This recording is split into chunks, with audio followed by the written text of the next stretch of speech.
Salve, salve todo mundo, aqui quem fala é o Tarek. Hoje eu estou em parceria com o canal do Chico Abelha para mostrar um pouco sobre a história de uma nordestina chamada Neide, que veio lá do Rio Grande do Norte e venceu nessa cidade louca de São Paulo. Espero que vocês gostem um pouco da história dela e até daqui a pouco.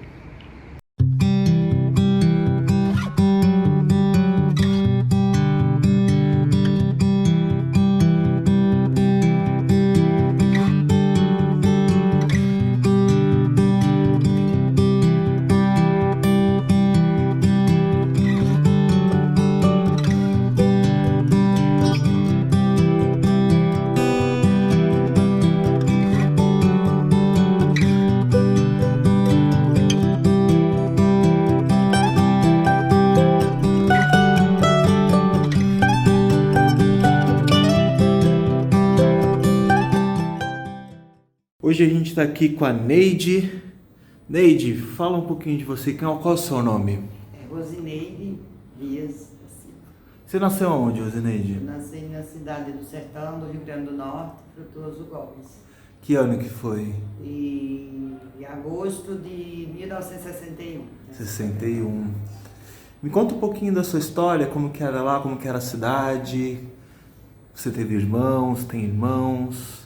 Então, a minha mãe teve 11 filhos, nasceram faleceram o bebezinho ainda, porque a mortalidade infantil naquela região era muito alta, ela criou 9, o meu irmão mais velho é cadeirante e foi uma vida meio sofrida, porque a gente morava lá, não tinha nenhum recurso, ele teve paralisia infantil e eles criaram a gente com muito sacrifício.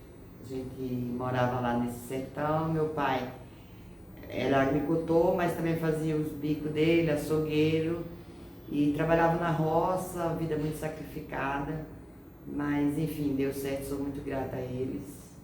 Vocês lá a terra era de vocês ou era arrendada? Era nossa. Só que é assim, a gente dependia da chuva, né, que é a maioria do nordestino. E era o tal de plantar e não vinha chuva e perdia tudo.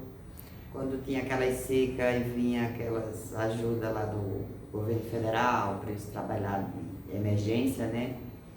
E meu pai se virava, mas graças a Deus eu sou muito grata, foi muito sacrifício, mas criou a gente de uma forma humilde, mas dando valor à educação, que a gente sempre ia para a escola, ele sempre deu muito valor a estudar e graças a Deus. Então todos os filhos conseguiram ir para a escola? Todos, só não o mais velho, porque a minha mãe falava que ele não queria e ela tinha medo, tadinha, ela não tinha preocupação, assim que ela não sabia lidar com a situação e não forçou ele para a escola. Então o mais velho, que é cadeirante, ele nunca foi para a escola, então não sabe ler e escrever.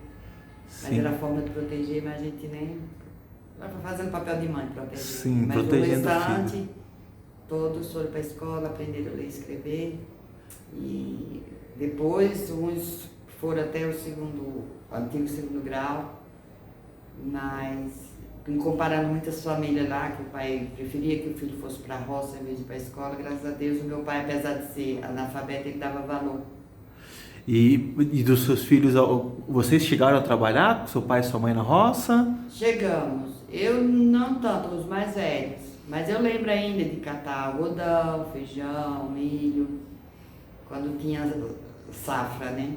Debulhar o feijão. Isso, debulhar o feijão, e a gente comia assim, o milho, era todo aquele esquema artesanal de você pilar no pilão, ou moer para fazer o cuscuz, ou colher o arroz e depois pilava no pilão para tirar a casca do arroz. A moedeira era com burra, assim, ou era na mão, na roda? Não, o milho ela colocava de molho e a gente moía. E o arroz, às vezes fazia aquela canjica, a gente pilava no pilão mesmo, aquele pilão de madeira, para tirar a casca do arroz, a casca do milho. E como que era a casa de vocês lá? A casa era de taipa. Taipa. Meu pai que fez, né, aquelas estacas, aí depois de um certo tempo ele só aumentou, fez tipo um alpendre, aí fez com tijolo, mas o restante da casa era taipa e o chão era só um rejunte. Mas era tipo, o chão era de barro também? De barro, mas ele passava um cimento que não era bem cimento queimado, só para ficar aquele meio grosseiro, sabe? Sim. Era aquilo lá.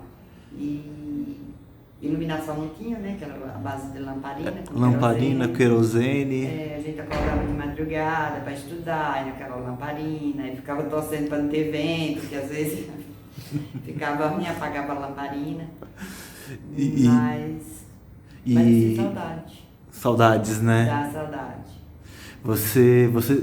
Os filhos ou os amigos ajudaram a construção da casa? Como que era? Era tipo um mutirão? Isso, era tipo um mutirão. Meus tios, meus irmãos mais velhos, cavavam aqueles buracos, colocavam barro, né? Aquela janela com aquelas tramelas de madeira, a porta era meia porta, fechava a porta de baixo, a porta de cima. Tipo porta-balcão, né? Que você abria assim. Isso. E aqueles todos para armar rede, que ninguém dormia de cama, só meu pai e minha mãe tinha acabado de casar e a gente dormia com redes. Com redes. Uhum. Então na tua casa era só a mãe e o pai que dormiam na cama? É. Mas a cama era lá no chão mesmo ou já era já... Já era cama meio, tinha umas camas meio de... que nem tubulado de madeira. Sim, aquelas de encaixe, né? Isso, de encaixe.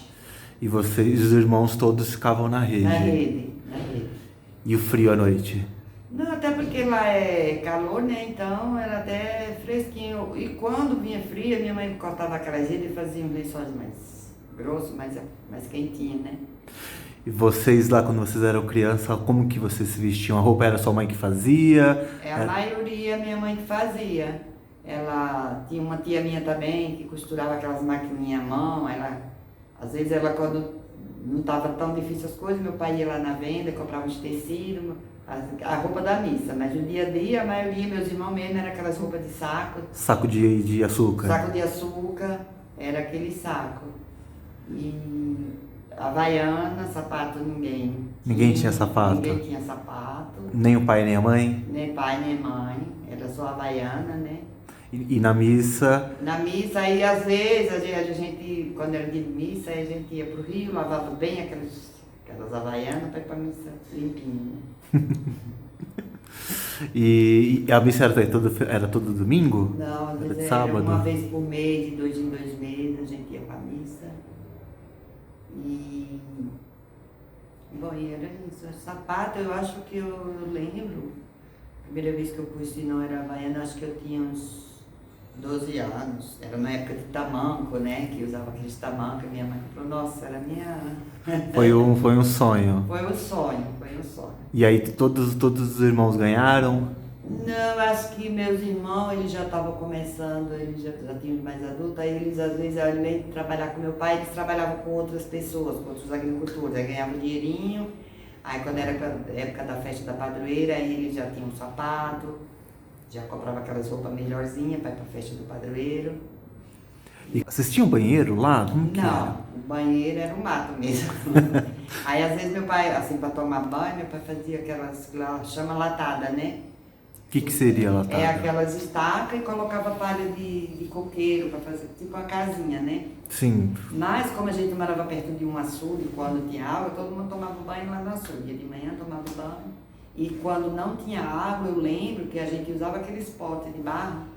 E tinha um lá que os meninos enchiam para trás da gente lavar os pés, para não sujar ele.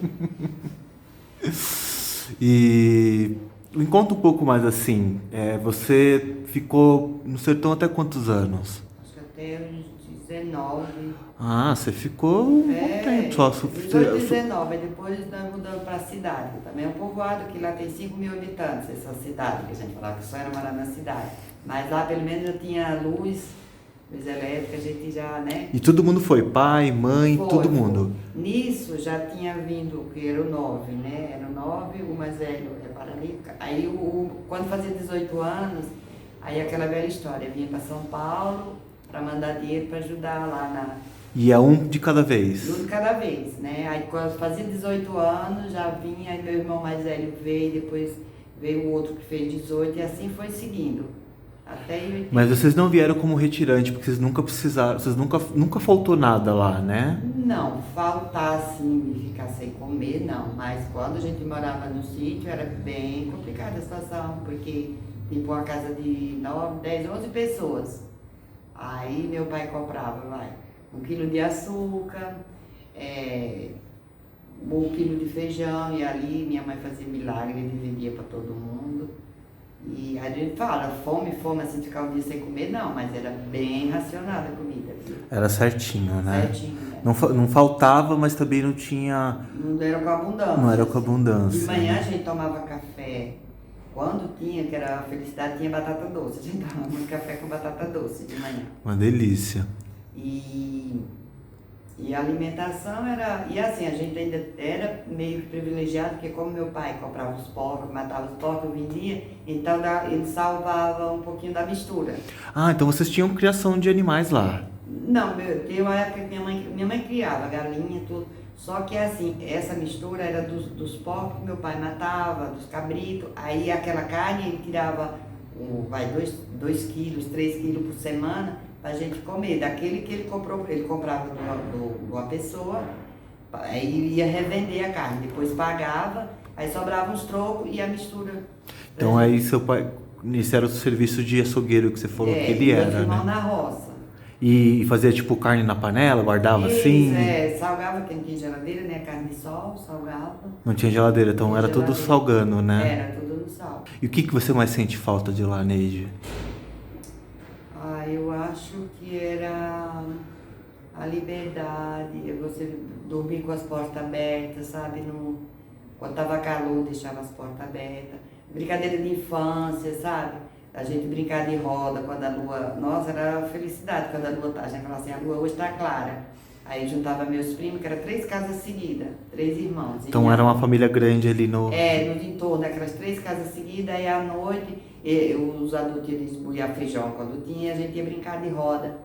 E o que era essa brincadeira de roda? Era aquela cirandinha, esconde-esconde, às vezes a gente ia meio se esconder atrás da moita, porque tinha aquelas sombras devido à lua ser muito clara. Era alegria quando estava claro. E vocês tinham muitas dessas histórias assim, de assombração, de coisas assim? Sim, minha mãe, meu pai, contar aquelas histórias de assombração, né? História de lampião, eu sinto falta, a gente sentava na calçada de noite, depois da janta, e se juntava.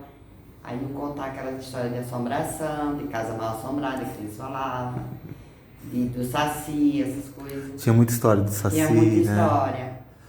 Mas meu pai sempre contava, e contava que eles saíram bem na época que o Lampião passou lá no Nordeste, né? Então eles contavam história e do medo que eles tinham, eles eram crianças e lembram do pessoal que se escondendo. Então seu pai quando era, seu pai e sua mãe quando eram criança, eles ainda tiveram bem próximo da história do Lampião. Minha mãe nasceu em 26 e meu pai em 30. Então eles ainda eram crianças assim, mas aí eles também já lembram das histórias que contavam. E lá naquela região morreu muita gente, né? Do cangaço. E vamos falar um pouco assim da memória afetiva no lance de comida. O que você sente falta lá? Da sua infância, do seu pai e da sua mãe lá? Eu gostava muito quando chovia, que naqueles córregos eles davam peixe. E meu pai comprava uns peixes que dentro vinha, fala ova de peixe, que eu acho que do Rio que é caviar, mas era ova de peixe. É uma coisa que eu vim pra cá em 84, nunca mais eu comi, sabe? Aí minha mãe fazia aqueles peixes com muito coentro, que ela tinha uma hortinha de coentro, e colocava aquela ova assim por cima. Eu sinto muito saudade da culinária de lá, é um dos pratos que eu sinto mais saudade. E assim, de tomar banho em rio, aprendi a nadar, cedo a gente começava a nadar nos açudezinhos que tinha lá no terreno. E é uma coisa que eu lembro assim, que eu não sinto saudade, que eu tinha pavor de lagarta, quando era a época de milho, feijão, Era muita calango. Lagarta, sabe? Aí eu lembro disso. Sapo também, apesar de ser de lá, eu tinha pavor de sapo, tinha muitos, né? Mas é uma coisa que eu sinto muita saudade. E eu acho que eu tive infância mesmo. Teve, né? Você conseguiu aproveitar. Aproveitei. Vocês todos irmãos, né? Todos. E como que era a relação assim com o seu irmão que é cadeirante? Como que era? Vocês sempre foi muito junto, assim, de levar? Sempre. E assim, o meu irmão, minha mãe veio descobrir que ele tinha paralisia quando ele já estava com 7 anos. Porque não tinha médico na cidade, né? E aí veio um moço que era de lá e estava fazendo faculdade de medicina, e ela falou que ele tinha 7 anos, ela levou ele e ele falou, olha, dona Raimunda, infelizmente ele nunca vai andar, porque ele teve paralisia infantil. E aí foi aí que ela falou que a minha outra irmã perto dele, né, abaixo dele, ia para a escola, o outro irmão, aí falava para ele ir também. Só que ele não queria, e ela falou que ela tinha medo de além dele ficar sem andar, e ela forçar e ficar perturbada da cabeça. Aí abandonou, não deixou ele para a escola. E ela também, ela cuidou dele a vida toda como se ele fosse doente, sabe? E a gente ia no embalo dela também, achava, ela não teve preparo, sabe? E aí ela falava, as pessoas, como a madre dela chegava lá em casa, olha o menino doente de Raimunda, ia dar bala, que lá achava um confeito e tirava o papel. Aí ela dava banho, ele pintava o cabelo, ela mesmo penteava, ia botar a camisa, ela protegeu muito. E a gente nem se tocou também, fomos indo também, né? Aí só depois de a gente adulto, que viemos aqui para São Paulo, que a gente vê as pessoas com deficiência por aí, bem pior do que ele, e tem vida normal. Né? Que eles têm uma independência maior, né? Exatamente. Pelo menos ler, escrever, era para ela ter forçado, mas ela, tadinha, não tinha nem preparo, achou que era doente mesmo. Então ele era o xodó de todos, assim, de proteger, né?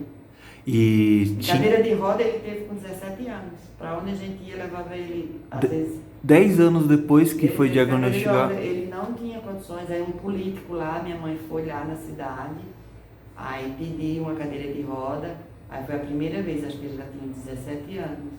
Porque naquele sítio, assim, às vezes, hoje tinha desbulha de feijão na casa do tio, que a gente chamava Parindadá, aí vai todo mundo. Aí o meu pai e meus irmãos pegavam ele e levavam. Ele sempre foi bem forte, assim, foi bem sacrificada a vida da minha mãe, em relação a isso, né, de ter um filho sempre, que ela falava assim, eu tenho sempre os filhos nos braços. Eles eram religiosos? Era, né, e eles tinham... lá na região ali tinha, como posso dizer, benzedor, essas coisas. Quando alguém adoecia, aí dor de garganta, dor de dente, aí chamava a benzedeira, era até a parteira de lá, e depois tinha mais outra senhora também. Aí depois, com o passar do tempo, lógico que aí as coisas foram melhorando, a gente veio para a cidade, já tinha centro de saúde, já tinha hospital, mas na época lá era bem punk mesmo. Todos os filhos nasceram de parteira? Todos nasceram de parteira, lá em casa. Minha mãe nunca teve filho no hospital.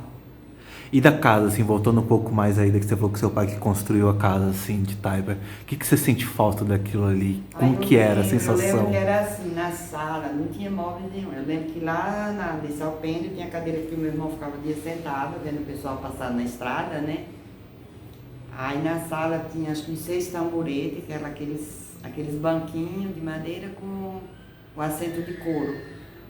E eu lembro que dia de faxina era só isso, era uma mesa, essas 6 cadeiras, aí nos tornos assim tinha gelo, aí tinha fogão a lenha, umas prateleirinhas lá com as panelinhas de alumínio, os potes, tinha o pote da sala, o pote da cozinha, tinha aqueles móveis, chamava a copeira, colocava aqueles copos de alumínio, um prato tampando a tampa do pote.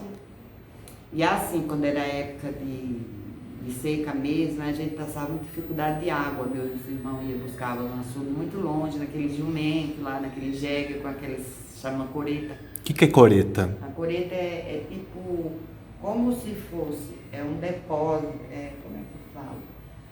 Era 2 negócios de madeira, parece aqueles, era que nem uns barris, só que pequeno, né? Sim. Aí eles tinham umas cordas e colocavam na cangaia do jumento, um do lado e outro do outro. Aí meus irmãos iam buscar água, chegavam, nem filtro tinha, era só um paninho que usava para coar, que às vezes vinha até aquele terra, vinha o... Às vezes acontecia girino, né? Girino, né? Aqueles bichinhos pretos, minha mãe coava lá, e a gente tomava daquela água. E água para tomar banho, assim, eles pegavam lá de qualquer lugar, de Cacimba, do rio, aquelas águas salgadas que não dava para beber. Aí como era mais perto, eles pegavam e colocavam lá no pote da cozinha para a gente tentar lavar os pés. E banho, depois ia nos rios e se virava, mas a água era água de ancoreta mesmo, que a gente chamava ancoreta. Lavava roupa no rio também. Sim, minha mãe fazia sabão, que chamava lá sabão de potássio. Meu pai pegava... Sabão de? Sabão de potássio, que é aquela soda cáustica. Sim. A minha mãe fazia esse sabão. E como meu pai era açougueiro, aquelas gorduras que sobravam, eu lembro que juntava, depois minha mãe colocava no fogo, ia colocando soda cáustica e fazia aquele sabão para lavar roupa. Ela colocava só a soda cáustica e essa gordura, ia pôr no fogo e aquele ficava cozinhando. Aí depois coalhava e fazia aqueles quadros de sabão. E Só que era- cor que era? Era branco. Branco. É que tem aquele sabão de cinzas, né? Não, a gente usava, aí pra lavar a roupa dos meus irmãos trabalhando na roça, minha mãe pegava a cinza do fogão a lenha, colocava na água e mexia, ia sair Espuma. aquela água limpinha. Aí ela pegava para deixar a roupa de molho. A roupa mais pesada que saía, era água de cinza. Água de quadra que ela falava, acho que era de quadra, eu não lembro bem, acho que era água de quadra. E a gente lavava roupa no rio. Aí era longe, às vezes, sei lá quantos quilômetros, aí ia primaiada com os jumentos, com as acolhidas, para quando voltar do rio já trazer água para dentro. E era a família toda, ia todo mundo. Na verdade, quando a minha irmã casou, a mais velha, eu tinha 11 anos. Aí desde aí eu já assumi toda a responsabilidade, lavar, passar com ferro a lenha, farra A brasa. a brasa. Aí a gente, aí pra gente... Com sabugo de milho, assim, ou era brasa mesmo? Era brasa, que tinha lenha, né? Assim, outra coisa que eu sinto saudade no final da tarde, juntava os primos, a gente ia entrar naqueles matos lá para procurar lenha, sabe? Fazer aqueles feixes, colocava uma roupinha na cabeça e aquilo era uma farra pra gente, que ia todo mundo, e a gente brincava, fazia aquele peso grande demais. E aí a lenha, então, era suficiente. E a gente ia lavar roupa no rio e passava o dia para lá. E tinha um tio que morava lá perto, a gente almoçava lá. Então, de madrugada, a gente pegava o jumento, as trouxas de roupa e ia. Mas aquilo pra gente era uma alegria. Bem cedinho, 4 da manhã. 5 da manhã. Quando o sol saía, a gente já estava chegando lá. Lavava a roupa e depois ia tomar banho lá no açude, que era esse açude, porque a água era boa, que a gente pegava água para beber. Mas como não dava para ir todo dia, aí então uma vez por semana eles iam e a gente aproveitava e já ia e lavava a roupa. De alimentação, assim, você falou que... Algum doce que você lembra, assim, que sua mãe fazia, que seu pai fazia? Mamão com coco. Tipo cidra, essas coisas assim? Isso. Descascava o mamão com açúcar e outra coisa também que eu sinto saudade é moagem de cana. Fazer rapadura, a gente ia muito. Vocês faziam bastante rapadura? Tinha aqueles donos de engenho que faziam as moagens, a gente ia puxar aqueles alfininhos, comer mel de engenho, que é o melaço da cana, né? Era uma fase muito boa quando estava tendo moagem. E farinhada também, que era aquelas casas de farinha. De milho? Não, farinha de mandioca. Mandioca mesmo. Aí quando meu pai plantava, juntava aquelas mulheradas, ia descascar a mandioca para passar naquele negócio, para depois fazer a farinha, o biju. Era bom também essa época de moagem e de farinhada. Todo mundo tava junto, né? Todo assim, mundo né? junto. Você sente muita falta dessa... Eu sinto, assim, tem uns irmãos meus que eles são meio revoltados, eu falar aquilo. Mas eu não sou não, sabe? Eu dou muito valor, assim, que eu vivi, de tomar banho em rio, de ter essa vida simples, mas com muita liberdade. E era, sei lá, os primos, que são os primeiros amigos que a gente faz, aí depois de adulto, um vai para um lugar. Toda parte do Brasil tem primo, mas naquela época a gente era muito unido. Mas foi bom. Tem uns irmãos que eu te falei, eles sabem que eles fome, que isso, mas eu acho que não. E eu sou muito grata ao meu pai e minha mãe, pela educação que ele deu pra gente, sabe? Apesar que eu te falei, minha mãe só tinha a 4ª série primária, sabia ler, e meu pai não, ele era analfabeto de tudo, mas ele sempre deu valor. Tinha um senhor lá que não colocava os filhos na escola, e meu pai, e esse senhor, ele era até um ferroviário, tinha um bom emprego, todos os filhos dele vieram estudar depois de adulto. Era tudo analfabeto. E seu pai não seguiu isso, pelo contrário, né? Ele quis... Queria que todo mundo estudasse. Então era um homem de sabedoria, né? Com certeza. Sabedoria não é a escola, né? Vem de dentro, exatamente. Né? E você... Então você estudava lá já? E você... E era longe da... Era, na verdade, era pertinho, acho que 1,5 km, acho nem isso para minha cidade, para onde a gente estudava. Aí, nesse tempo, ainda morava no sítio, e quando a gente mudou para a cidade, foi bem na época que começou lá o antigo ginásio, né? Aí o prefeito de lá conseguiu, aí a gente já começou, eu sei que foi, eu acho que eu já estava com uns 18 anos, eu acho. Não, eu acho que menos.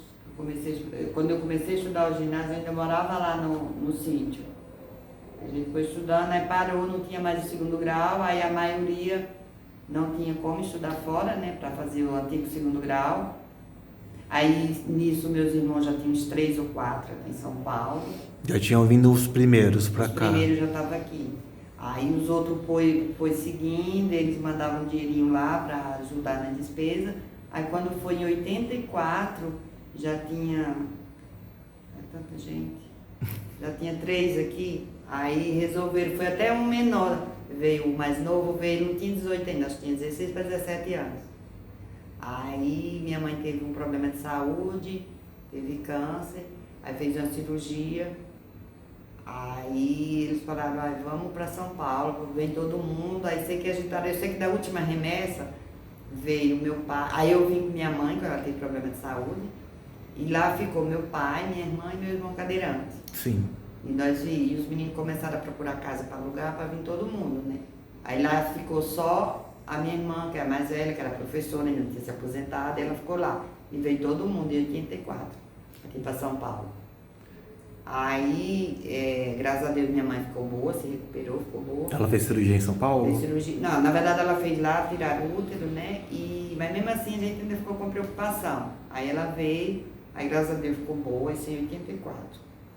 E aí quando foi a última remessa da família que veio, foi o meu irmão, 3 pessoas. Meu irmão cadeirante foi um daqui, para pegar ele de vir de avião, que ele não conseguia vir de ônibus. E meu pai e minha irmã vieram de ônibus para trazer o restante da mudança. E vocês vieram de ônibus também? Foi, quando eu vim com a minha mãe, nós viemos de ônibus Leite, que era mais confortável. Quantos dias? Eram 3 dias. 3 dias. 3 dias. Cansativo, né?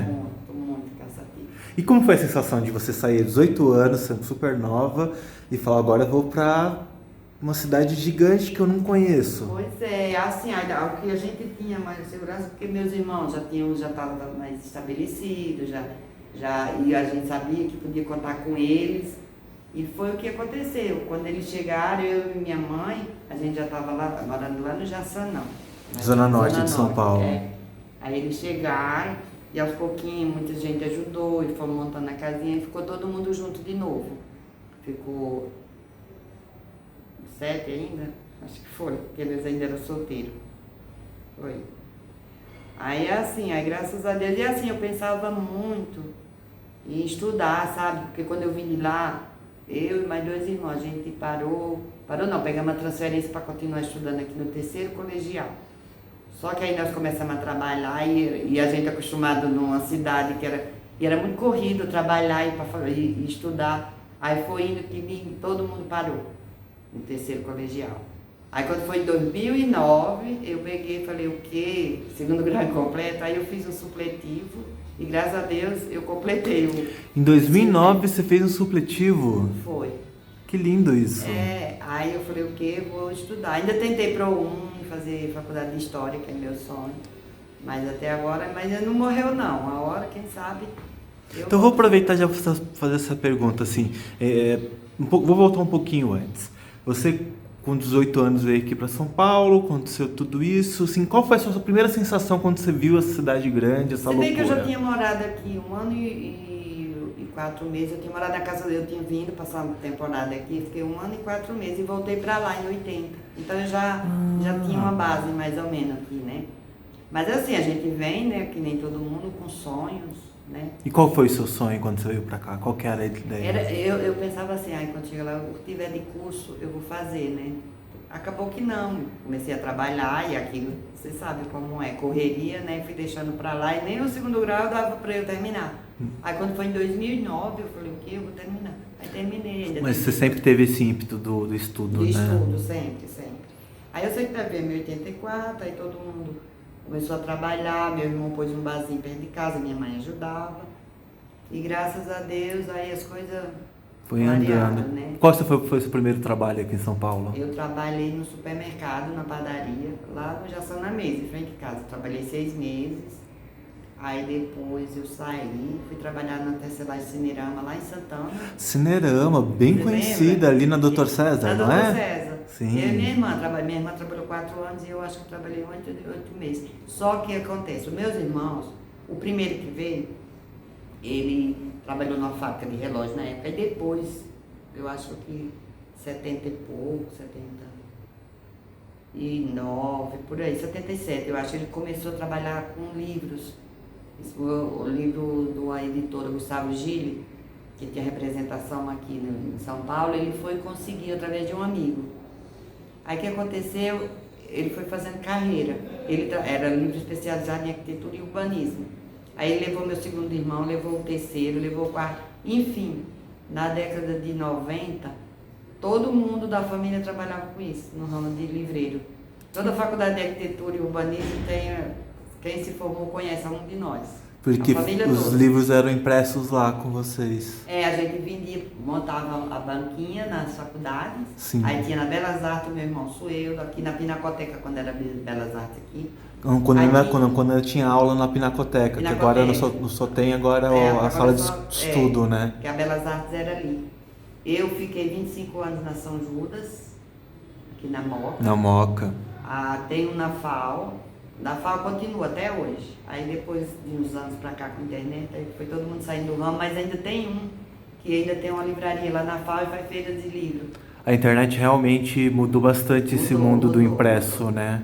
Aí eu sei que, aí pronto, aí todo mundo era livreiro e eu gostava muito também, mas infelizmente não deu para continuar, porque o pessoal baixava livro, né, em PDF, aí se você entra no site das Casas Bahia, qualquer coisa, coloca o nome do livro lá, você compra. Então você acredita que também o seu sucesso aqui na cidade foi através mesmo, era o seu sonho, que era estudar, você foi trabalhar com livros. Foi. Então sempre foi entrelaçado isso, né? Tava na sua história já. E outra, voltando um pouquinho atrás, quando foi em 91, eu tive uma filha, sou mãe solteira. E aí, como eu não tive a chance de estudar, então eu priorizei que eu ia fazer o máximo para ela ter uma boa educação, porque eu não tenho nada para deixar para ela, e graças a Deus consegui. Criei ela vendendo livro, que as pessoas às vezes não acreditam, né? Que pensa que é aquele livro que vendia a enciclopédia Barça, né? Essas coisas lá. E não era, eu vendia, eu pegava os livros na livraria do meu irmão, vendia, pegava a comissão, pagava o colégio para ela, sempre paguei. Porque eu pensava, eu falei, os irmãos ainda tem uns que tem casa, ou alguma coisa para deixar para os filhos. Como eu não tenho nada, eu ia dar uma boa educação e também ela pensava igual comigo. Aí graças a Deus, ela também pensava de acordo comigo e ela fez publicidade, hoje é uma publicitária bem sucedida, graças a Deus. Ah, que lindo isso. Aí consegui. Aí quando eu falei, agora eu vou, ela tá caminhando com as próprias pernas, eu vou só do ladinho, mas eu vou pensar em mim. Aí peguei e fiz o supletivo, ainda tentei Enem, pronto, 24 anos sem estudar. Mas consegui, aos poucos foi tendo corte e eu não consegui. E qual foi a sensação quando você terminou o supletivo? Muito bom. Sabe aquele quando você ia fazer coisa de emprego, aí segundo grau incompleto. Aí uma amiga, que inclusive ela morou na minha casa, ela falou, Neide, termina. Aí do lado da sua casa, lá no Tucuruvi, tem o EJA, que é Educação para Jovem Adulto. Aí fui, terminei, aí escrevi no ProUni, no Enem, fiz 2 anos, sem cursinho, sem nada, que eu até achei que nem... Mas foi uma boa pontuação, é porque era muito concorrido mesmo. É concorrido, mas o importante é aquilo que você sempre teve, né, Neide? Ainda não morreu esse sonho de fazer história. Esse é o seu sonho. Então vamos lá, vamos perguntar, qual é o seu sonho hoje, assim, que você mais está dentro de você, já que você já conseguiu dar, acho que a coisa mais importante para sua filha, que é a educação, né? Que é essa estrutura, porque isso é uma referência para ela. Com certeza. Então, para você, qual é o seu sonho hoje, eu acho assim? que ainda é fazer a faculdade. De história. De história, que é o meu sonho. Você adora ler? Eu adoro. Mesmo que não fala assim, não vai depender do trabalho, mas a realização pessoal, sabe? Nem que seja para não trabalhar, mas sim para você... É para falar assim, eu fiz, eu sei, às vezes, nossa, gosto muito. E quando eu voltei a estudar, tinha uma professora de história que eu sempre gostei. E ela dava aula que parecia que a gente estava vivendo aquela história, aquele momento. Aí eu falei, professora, agora eu sei o que eu quero fazer. Tem alguns professores que têm esse dom, né? De levar a gente para um outro mundo, né? E ela chegava, não trazia nem livro, nem nada, e ela ia falando. Aí é engraçado, porque eu também sempre quis fazer história, né? Nossa. Não fiz história por medo, preconceitos assim, achando que eu não ia conseguir me sustentar, mas me arrependo muito. Né? Mas eu tive 2 professores de história que eles foram os melhores da minha vida, assim. E aí, de fato, eles conseguem levar a gente para um outro mundo, né? Tanto fazia... Eles davam, eu lembro que foi uma aula que ela deu sobre a partilha da África, né? Como que se deu, Nossa, eu ficava imaginando, ela falando que os colonizadores na época da Revolução Industrial, né? O pessoal, eles iam lá para colonizar e usavam até negócio de religião. Aí o que eles faziam? Eles pegavam aquelas tribos, por isso que até hoje ainda tem essas guerras lá na África, né? Pegava de uma tribo, misturava com outras etnias que não tinha nada a ver. E ela deu aquela aula, eu fiquei louca, assim, gostei muito, muito. Todas as aulas que ela dava, sobre a partilha da África, a colonização, que até em parte é até meio chato assim, porque não é que eu gosto do sofrimento, a gente entendeu o que aconteceu, né? Sim, é importante que eu vejo que é marcante para você, né? Quando Nossa, você fala. muito, muito. Mas esse sonho ainda tá guardadinho, né? E vai ser, né? Vai ser, se Deus quiser, ainda vou fazer. É muito possível. Se Deus quiser. Neide, vamos tomar um cafezinho? Vamos. Aí a gente vai continuando a conversa. Tá, joia. Vamos. Falou. Qual foi, assim, o maior choque que você teve quando você saiu lá do sertão e chegou aqui nessa cidade louca aqui? Aquilo que você realmente falou, meu Deus. Eu lembro assim, né, nem choque, foi até engraçado. Eu lembro da outra vez que eu vim em 79 pra cá, eu voltei em 80. Eu lembro quando eu passava na Estação da Luz, eu me benzia, achava que era a igreja, sabe? Depois de muito tempo, que eu fiquei, a estação mesmo, menina, essa é a Estação da Luz, a coisa mais engraçada. Porque ela tem uma arquitetura assim, que eu achava lembra, que era né? igreja, lá quem tá morando na cidadezinha pequena, que não tinha... Era mais ou menos, eu achava que era igual à igreja da minha cidade. Mas assim, eu vim com muita esperança, sabe? Saber que toda a minha família estava aqui. E eu só pensava assim, nossa, eu vou fazer curso de tudo quanto é... Mas não dava. E eu acostumada lá, uma vida... Porque quando eu vim pra cá também, o que aconteceu? Eu trabalhava num posto de saúde lá, eu era meio funcionária pública. Só que como veio todo mundo, eu falei, eu não vou ficar aqui. Aí pedi a conta e vim embora, né? Falei, bom... Não tinha nem como pedir uma transferência, né? Não tinha, porque era a Secretaria de Saúde Sim. lá, aqui não tinha nada a ver. Regional na época, né? Exatamente. Aí eu vim, mas assim, eu vinha com muito sonho, que eu sabia que a tendência era melhorar, né? Que a gente ia ficar melhor, da correria e tudo, mas aqui a alimentação ia ser melhor, tudo ia ser melhor e quem quisesse seguir para estudar, fazer a faculdade, tinha. Né? Porque meus irmãos também se acomodaram, entendeu? E eu pelo menos eu terminei, acho que sou a única que terminou. Dos o 9, ensino você médio. é o único que terminou. Sou a única. E hoje, aqui em São Paulo, assim, você se considera que você venceu? Com certeza. Mais pelo lado de eu ter vindo lá do sertão, pro 2º grau incompleto, chegar aqui, criar uma filha sozinha, porque eu sou mãe solteira. E sempre fiz o máximo para não faltar nada para ela. E consegui, aí hoje, graças a Deus, ter minha casa. Não, falar assim, não é que tá, mas pelo menos eu sou dependente, não dependo mais de ninguém, sabe? Eu me considero uma vencedora. Mas pelo lado de eu ter criado uma filha sozinha, sabe? E ela depender de tudo para mim no plano de saúde, eu ficava sem, e pagar a escola para ela, pagar inglês. E eu me sinto vitoriosa, eu agradeço muito a São Paulo. E apesar de eu gostar muito lá do Nordeste, eu não me vejo mais morando lá. Passear é maravilha. Mas para morar, eu acho que não. Porque eu sinto falta daqui. Eu lembro às vezes que eu fui passear, os primeiros dias é maravilhoso. Você sentiu falta da loucura, da bagunça? É incrível. Aí os primeiros dias, nossa, maravilha. Você vai comer aquelas comidas que você fazia tempo, comia, ver amiga, fulano. Você... Passou uma semana, vai dando um tédio. Quando você chega aqui, eu lembro da minha alegria, sabe? Voltar, esse movimento. Quero sentir um pouco de poluição, né? Com certeza. A última vez que eu fui lá, eu fui em 2000, tá com 21 anos, eu tava pra ir agora. E eu levei o meu irmão cadeirante que nunca tinha ido. Só que eu não aproveitei muito, porque eu levei minha filha com 9 anos e meu irmão, que também era criança, dependia. Eu fiquei 40 dias lá. Mas assim, foi bom porque ele viveu muito, as pessoas não acreditavam que eu tinha coragem de levar ele. Aí meu irmão arrumou uma pessoa, falava que era o babado de Eugênio. Aí à tarde ia para aqueles barzinhos, ele ia ver aquelas pessoas, nossa, ele adorou, ficamos 40 dias lá. Banho açude, foi muito bom, mas eu mesmo não aproveitei por isso, porque tipo assim, ia pro forró, nem pra cerveja eu tomar, porque eu tava de olho nele e na sua filha. Na minha filha. Mas eu tô pensando nesse ano, depois que tiver todo mundo vacinado, eu vou. Você já tomou a primeira vacina, né? Já tomei, eu estou com 15 dias. Mas eu vou, se Deus quiser eu vou. E assim, São Paulo não adianta. Eu não me vejo, ele tá doido pra ir todo mundo pra lá, mas Você é apaixonada por aqui, né? Eu gosto muito daqui, gosto. É o que eu falo pra todo mundo, São Paulo é uma grande mãe. Mãe brava, educa, sabe? Mas ela também abre portas, ela Com abre certeza, oportunidades, né? Oportunidade, com certeza.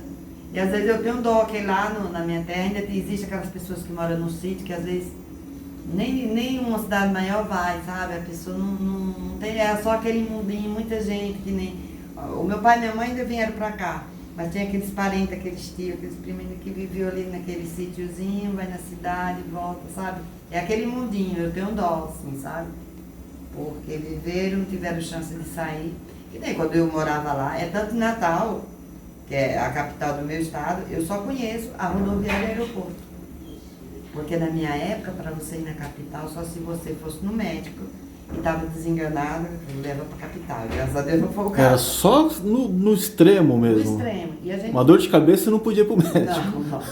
Aí o que acontece? Eu não conheço. Aí quando eu vim com a minha mãe, eu vim de ônibus, aí conheci a rodoviária. E a última vez que eu fui de avião, fui para o aeroporto. Mas não conheço nada. Aí hoje as coisas mudaram. Na minha cidade, a maioria das pessoas estão morando lá em Natal, tem parente. Na época eu precisava fazer um curso lá em Natal, não tinha um parente que morava na capital. Hoje não. Tem ônibus na minha cidade para Natal de manhã e à tarde. Se você quiser passar o dia em Natal, você vai de manhã e volta à tarde. Tudo estruturou, né? As coisas foram mudando. Tudo. Né? Foi uma virada, assim, sabe? E assim, eu não sei se é por causa da política, mas assim, quando a gente morava lá, era totalmente esquecido pelos governos federal. Eu lembro que a única ajuda que tinha na época, quando era época de seca, eles mandavam aquelas... Que eu lembro que tinha umas caixas que era tudo em inglês, acho que vinha da América, dos Estados Unidos, umas massas que falavam que era farinha de trigo, mas era um negócio fedido, um negócio que parecia coisa que faz quibe. Sim. Um óleo, um leite, que era ajuda que vinha de lá. Não era a cesta básica que hoje tem, é maravilhoso. Quase sabe? uma farinata, se você ver, né? As coisas lá mudaram. Na minha cidade não tinha um médico. Quando eu morava lá, eu trabalhei no posto, os médicos vinham tudo de fora do estado. Hoje, o hospital tem médico da cidade, filho de lavadeira, de açougueiro, de agricultor, tem dentista, tem psicólogo, tudo, os próprios filhos da cidade trabalham lá. E você esbarra nas pessoas, por quê? Por causa do ProUni. Sim. Né? Hoje em dia tá a maioria... O que eu tenho de parente que fez faculdade lá, com certeza se nós estivéssemos lá naquela época, se fosse o governo, nós não tínhamos medo, não. E também, hoje em dia, as pessoas que estão já ali, não tem mais a necessidade de querer sair de lá, né? Porque a estrutura hoje que tem... A migração que vinha, que quando nós vinha pra cá, graças a Deus, todo mundo trabalhando, aí precisava de pessoas para ajudar a minha mãe, né? Auxiliar para ajudar. O pessoal brigava para vir, sabe? Arrumar para vir, para ganhar o seu dinheiro e mandar para lá. Agora é o contrário, né? Não, agora ninguém mais vem. Acabou essa história de migração, da pessoa fazer 18 anos, que o pessoal fala até que não deixa ter a cabeça chata, porque faz 18 anos, aí bate a cabeça e fala, vai para São Paulo mandar dinheiro para papai. Lá o pessoal fala que essa cabeça chata por isso, né? E era isso que aconteceu. Porque meus irmãos faziam 18 anos, o último veio sem fazer 18 anos e vinha. Hoje em dia não, tá tudo lá e fazem faculdade, e concurso, e tem gente que trabalha em 2, 3 cidades ali. Melhorou muito, muito. Se na nossa época, de 84, era a qualidade de vida que eles vivem lá hoje, ninguém ia cá, não. Né? Senão, mas de fato, assim, os êxodos é mais por necessidade, né? E agora, você estava falando, é o contrário. O pessoal agora está querendo ir mais para o interior. E é necessidade também, porque tem a necessidade de ter uma qualidade de vida que a cidade grande não dá mais. Não que seja ruim, mas... a tranquilidade, né? A segurança, o simples, exatamente. A falta do simples. A falta do simples, exatamente. O Toninho estava falando, nossa, Nele, eu conversando com a professora, e ela falou que é pela loucura que é uma cidade tão grande que nem São Paulo. E nas cidades menores você tem... Eu vejo Campinas, que é uma cidade que nem até uns 2, 3 anos atrás eu fui... E eu achei incrível, porque lá é uma cidade que tem tudo. E a qualidade de vida já é diferente. O meu irmão tem uma livraria na PUC, esse ainda tem a livraria na PUC e a papelaria. E ele vai almoçar em casa, não tem trânsito, fica nessa coisa.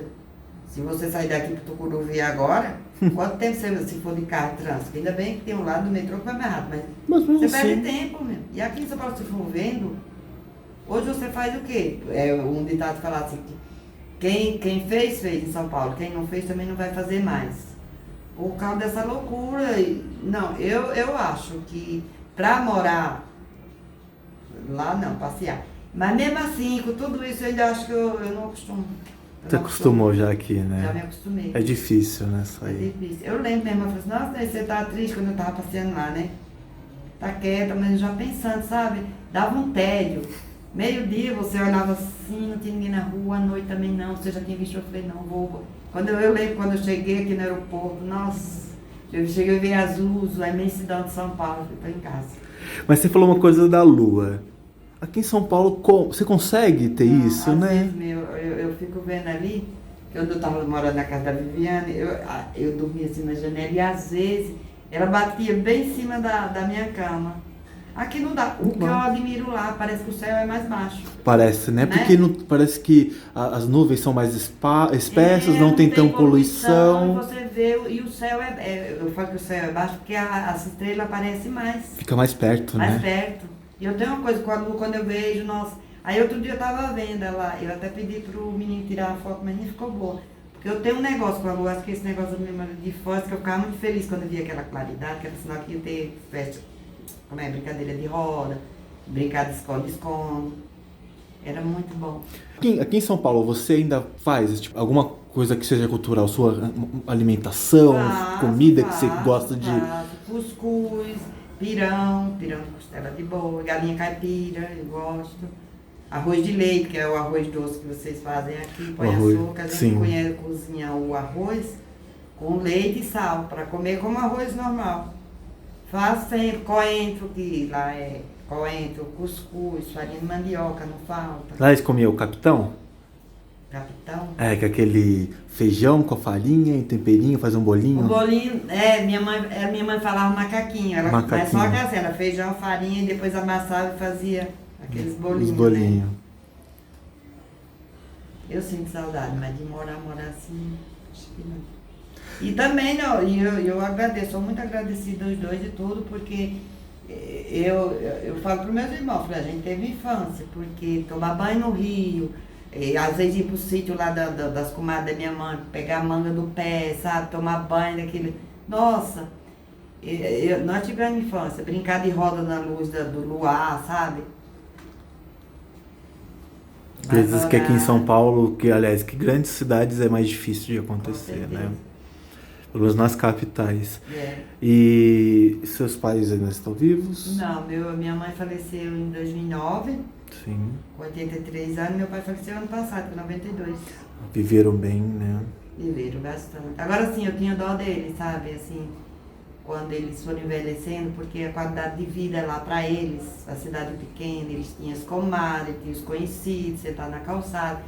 E aqui não, aqui sabe que é diferente, né? Muito embora que eles moravam em casa, tinha vizinho e tudo, mas eles não saíam. Eu acho que para as pessoas mais velhas de idade, essa cidade, com certeza.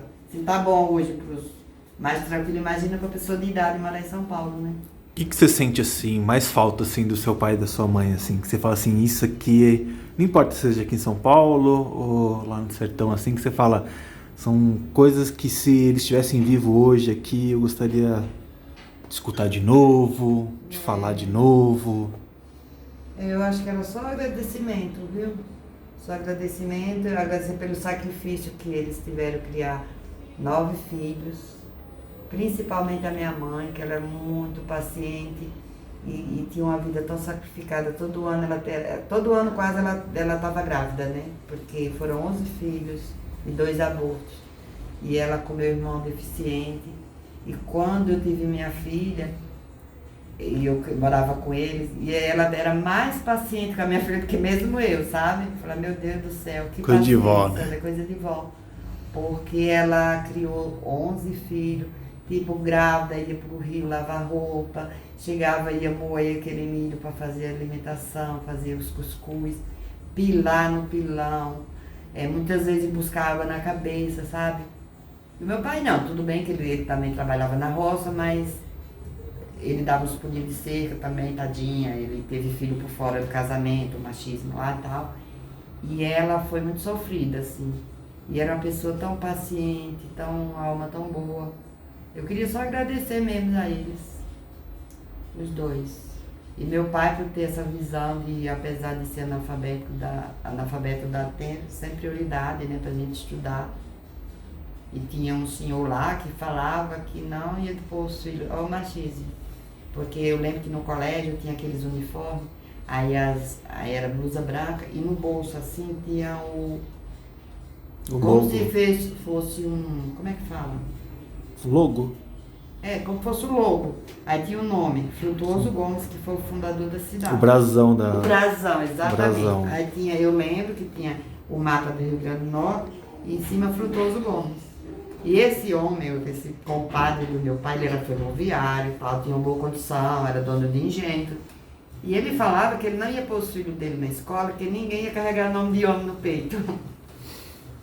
E por isso que os filhos dele, a maioria, vieram estudar depois de 18 anos, entendeu? Aí eles foram fazer, na época os mais velhos faziam Mobral. E o meu pai, coitado, humilde, e esse cara também, acho que ele até sabia ler. E o meu pai, ele falava muito, ele conhecia todas as letras, mas ele não sabia juntar. Ele falava, eu não quero isso para meus filhos, eu quero que eles aprendam a ler e escrever. E graças a Deus, a minha irmã mais velha é professora, é aposentada hoje como professora. Você falou que você é mãe solteira, né? Você conheceu o pai da minha filha, da sua filha aqui? Foi um relacionamento e não era tipo um ficante, mas nada sério. Mas foi a melhor coisa também na minha vida, eu ter tido a minha filha. Porque... E eu sempre pensava, o marido, eu achava, eu não me via casada, mas eu me via mãe. Sim. Sabe, eu me via mãe. E foi muito bom, e graças a Deus sou muito grata mesmo. E é por aí que é como se fosse a verdade que eu tenho, que eu sou uma vencedora. De ter criado ela e não depender dele, sabe? Graças a Deus, era difícil, porque época de matrícula. E o aniversário dela, que era em agosto, que era bem a época que eu estava de férias da faculdade. Nunca fiz festa, eu fiz de 1 aninho. E eu falava pra ela, ao invés de eu dar festa de aniversário, eu vou juntando e eu vou pagar um curso de inglês, sabe? Eu vou investir. E foi isso que aconteceu. Não fazia festa, não era viajar com ela, sabe? Mas quando era começo do ano, lá estava eu, na frente da porta do diretor, chorando os descontos, e eu fui conseguindo, viu? E você, quando veio para São Paulo, você foi para a Zona Norte, né? Foi. E aí você morou em outras regiões de São Paulo? Não, sempre na Zona Norte. Aí morei na Zona Norte, em Jaçanã, depois fui para as Furnas, lá perto de Guarulhos já. Morei 7 anos, depois voltei para Tucuruvi. Aí depois eu morava com meus pais, aí eu saí, vim morar com a mãe da Viviane, aqui na Brigadeiro Tobias. Eu vim em 2015. Sim. A Viviane é sua sobrinha, é minha né? sobrinha. Aí eu vim pra cá, pra esse prédio vai fazer 4 anos. Que aqui é o centro, né? Que é o centro histórico de São Paulo. Você está literalmente no coração do centro histórico de São Paulo. E é uma coisa também que eu pensava assim, Deus me livre morar no centro. Não. E hoje eu não me vejo lugar melhor pra morar aqui. Eu não me vejo. Eu falava assim, nossa, morar em apartamento, por isso que a gente sem experiência não pode falar nada, né? Você tem que viver pra dar a sua opinião. Aí faz 5 anos que eu tô aqui. 3 na Viviane, 2 anos na casa da mãe da Viviane, que é aqui na Brigadeiro Tobias, e vai fazer 4 anos aqui. Santa Efigênia. E que você trabalha com o que hoje? Hoje eu trabalho assim, eu tô dando uma força pra minha irmã lá no Tucuruvi, que ela já é meia de idade, eu vou lá, dou uma limpada na casa, e aqui na Viviane. Aí eu vivo desse aqui, de hospedar as pessoas. Né? E o Airbnb nessa pandemia caiu muito? Caiu demais, muito.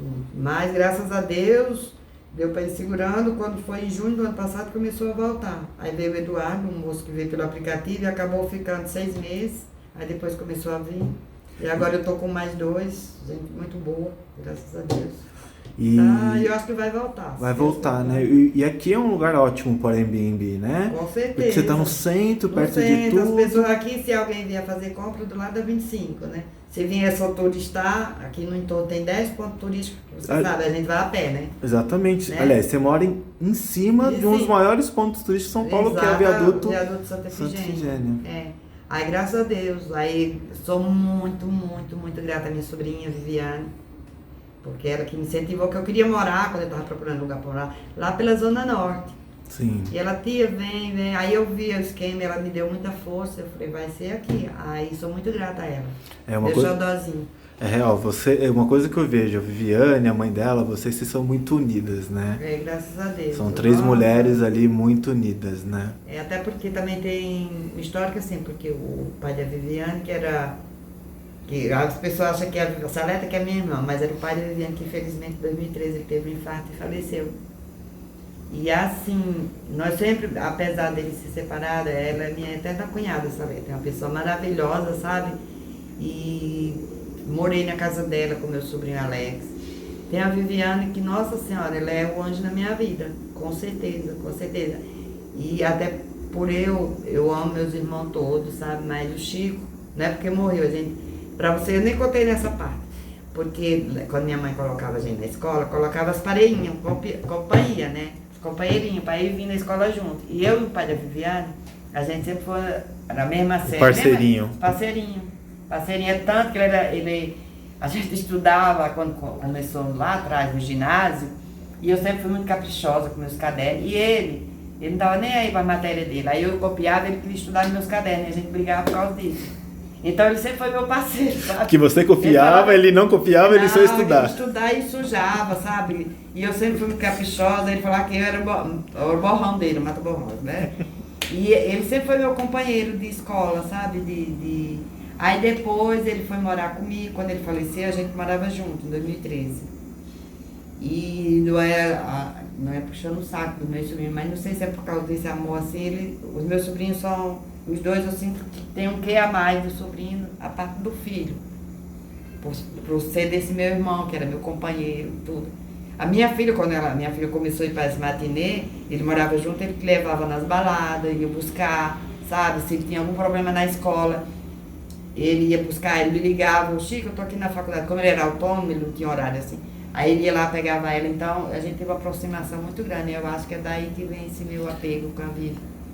E também tem um lance que meu ponto de vista, que eu acho que a família nordestina, ela é muito unida, né? Muito assim, acolhedora. Acolhedora, né? É muito da assistência, né? Exatamente. Aqui em São Paulo você vê muita gente que nasceu aqui, que é daqui, que é de origem de outros, que também tem isso. Mas como é uma cidade cosmopolita, a maioria das pessoas moram sozinhas. Exatamente. Né? Moram numa kitnet, aí o pai ou a mãe mora longe. Exatamente. E assim, eu também, até pelo fato de ser essa loucura aqui em São Paulo, São Paulista é muito frio, é muito só ele. Mas aqui não dá pra você acolher, que nem a gente fazia lá no Nordeste. Tem um casal de amigo nosso que foi passear lá, nessa época nós morávamos em Jaçanã, ele foi com a família de carro pro Nordeste. Quando ele voltou, ele chegou lá em casa e falou, ele tinha uma oficina lá da minha mãe. Que vergonha de eu ser paulista, porque eu fui pro Nordeste, que povo.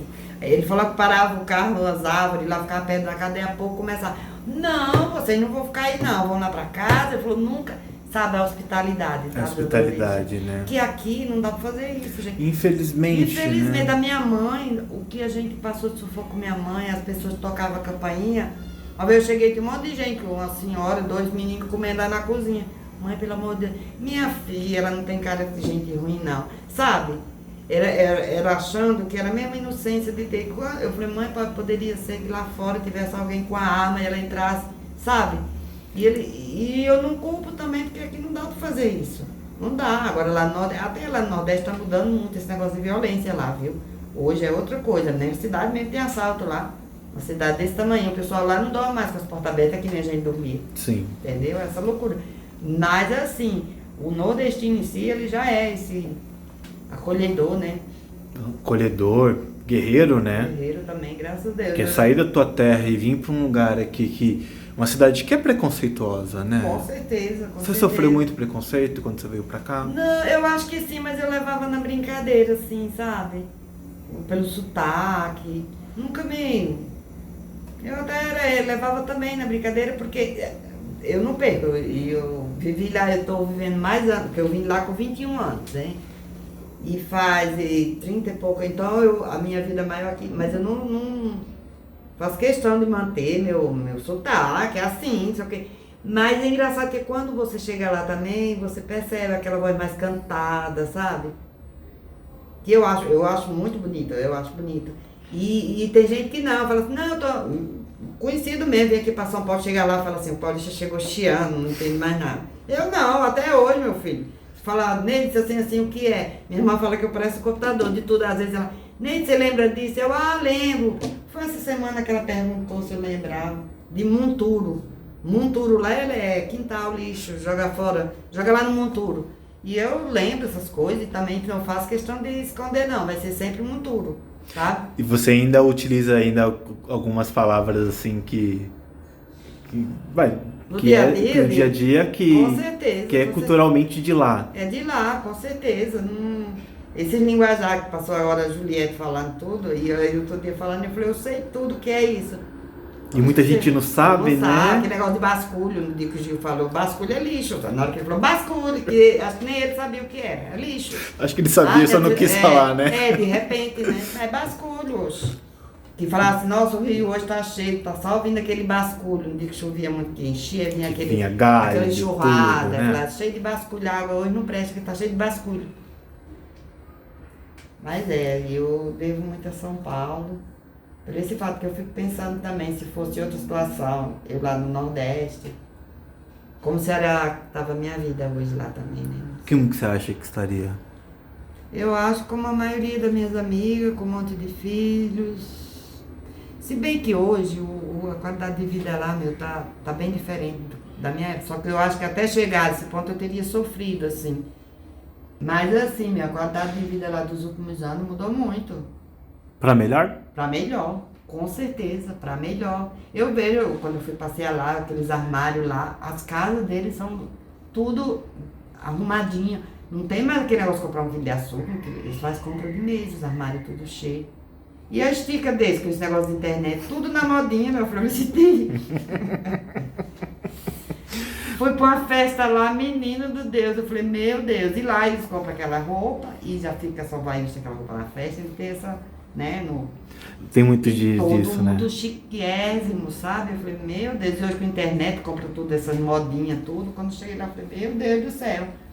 Graças a Deus, eu fiquei super feliz, sabe? Gente da minha família mesmo, que na época eu ia passar na cidade hoje. E lá, aí tem muito esse negócio desses planos, como é que fala? Dessa assistência social, Vale Gás, o governo fazia empréstimo para criar galinha. Sim, ainda tem bastante, né? Que é o empréstimo rural, né? Exatamente. São muita assistência social do governo, meu. Então, o que eles vêm fazer em São Paulo? Estão lá. Não precisa, né? Não precisa, estão lá. E vivendo muito bem, viu? Fiquei muito feliz. De quando você veio pra cá até hoje, São Paulo melhorou bastante ou você sente que muita coisa piorou? Não, eu acho que melhorou. Eu acho. Te sente mais segura hoje do que quando você veio no começo dos anos 80? Eu não sei, porque quando eu cheguei, eu acho que esse termo assim de segurança. Você chegou bem eu acho que não, porque lá na minha cidade também tá tendo, lá é pior, né? Porque tem assalto, só tem 2 policiais, então aqui é mais seguro, mesmo tendo mais entendeu? Eu acho. Assim, eu em termos, eu acho que é a mesma coisa, e eu gosto do mesmo jeito que quando eu cheguei, quando eu tô aqui, eu acho. E aí hoje até mais, por eu, que eu tô falando hoje, graças a Deus, não sou dependente, não preciso ficar pedindo nada pra ninguém, sabe? Ainda tem um lado falho, que eu falhei muito, que é a coisa que eu não me perdoo, porque eu quando fui trabalhar com livros, eu não tinha registro em carteira, né, vínculo com nenhuma empresa dos meus irmãos, eu era autônoma. Era para eu ter pago o INSS, que hoje eu já estaria aposentado. Acontece isso com muita gente, né? Você acredita? Na época, quando eu trabalhava lá, eu trabalhava na Secretaria da Saúde e vim embora. Então, os meus colegas já faz anos que se aposentaram, mas mesmo eu sendo autônoma, dava para eu ter pago. Hoje eu estava aposentada. Conclusão, agora com essa reforma da Previdência, só vou me aposentar para ganhar um salário daqui a 2 anos. Só que é melhor do que nada, eu estou pagando. E só vou me aposentar com 62 anos, que teve aquela reforma. Sim.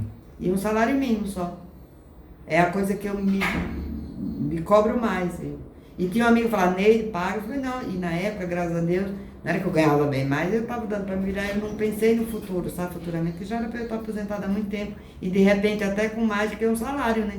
Porque eu poderia ter pago até um pouco a mais e receberia mais que o salário um pouco. Aí não, aí agora vou esperar fazer 62 anos para poder me aposentar com salário, mas é a coisa que eu não me perdoo. Não, mas... É. Você tinha esse conhecimento? Não. Então se perdoe, né? Não tinha. Não tinha esse conhecimento, né? Mas tá bom. Lá na cidade tinha fotógrafo da cidade? Tinha uma pessoa que eu lembro que eu fiz o curso... Sim, eu fiz o curso da datilografia também, daquela da máquina. Sim, da máquina. A SDFG. Fiz, aí eu lembro que tinha uma senhora lá que era professora e eles tiravam foto e que na minha foto, para fazer a carteirinha desse curso, a coisa mais horrível, parecia que eu tava de máscara, sabe? Porque eles faziam a pintura. Não, e aquelas pinturas era de tipo, o pai e a mãe mandavam fazer aquela pra pôr na parede, Sim, né? O pai com a moldura. mas lá não tinha, vinham as pessoas da cidade maior, passavam naquela casa e queria. E eu lembro que minha mãe mandou fazer da minha avó, nada a ver, meu. Duas pessoas, do meu pai, como tinha foto mesmo dele, saiu perfeito. Só que da minha mãe... Era uma outra pessoa. Era outra pessoa. Falei, mãe, quem será esse mesmo? É porque antigamente eles faziam muito a pintura, a colorização da foto. Isso. Com tinta mesmo, Com tinta, né? A foto era preta e branca. A dos meus avós paternos ficou perfeita. Só que da minha mãe, nossa senhora, nada a ver. Tadinha, ela gastou, vendeu não sei quantas galinhas para pagar o ouro das fotos. Melhor que tivesse comprado as galinhas. Mas do meu pai ficou legal. E foto, assim, é um trauma que meu irmão, o pai da Viviane, falou, gente, como é que pode? A gente não tem uma foto, a gente pequeno, bebê, que eu falei que tem foto de lá, mas tudo adulto já, sabe, tomando banho de rio, tudo grande, mas de criança, ninguém. É difícil também. Não né? tinha foto. Aí o Chico falava, gente, a gente não tem a foto pra gente saber como que a gente era. Não. E realmente tem não. Tem um do meu irmão cadeirante, que outro dia eu desenterrei lá na casa da minha tia, minha prima postou. Acho que ele tinha 14, 15 anos na cadeirinha lá, ele bem novinho, o Eugênio, né, que é cadeirante. Mas não tinha foto, isso aí, nossa senhora. Aí tinha um tal do Antônio, como era o nome do fotógrafo que minha mãe falava? Antônio Batom, o apelido dele. Aí disse, todas as fotos que as pessoas tiravam, ele fazia piada que as pessoas saíam de olho fechado. E vinha aqui para outra cidade, porque não servia para documento. O atraso, né? Ah, Neide, muito obrigado. Imagina. Como eu te falei, esse vídeo vai pro canal do Chico Abelha. Chico Abelha é um expoente aí que conta a história de vários brasileiros, né? De pessoas de fora também. Algumas pessoas acham que ele é só da roça, mas não, ele conta a história do mundo, sim. Ele quer saber, na verdade, a história, né? Nossa, a história é É o isso. começo da história. E aí, aquilo que você falou, seu sonho ainda é fazer uma faculdade de história. Quem sabe, né? E aí, quem sabe não. Vou voltar aqui e ainda vou fazer um vídeo você falando, ó, tô fazendo minha faculdade de história. Deixa a pandemia terminar e vou fazer, se Deus quiser. Muito obrigado, viu, Imagina, Neide? obrigada a você, Tarek. Gostei também de estar revivendo. É bom reviver, né? É bom. É Muito bom. Obrigado. Imagina, obrigada a você.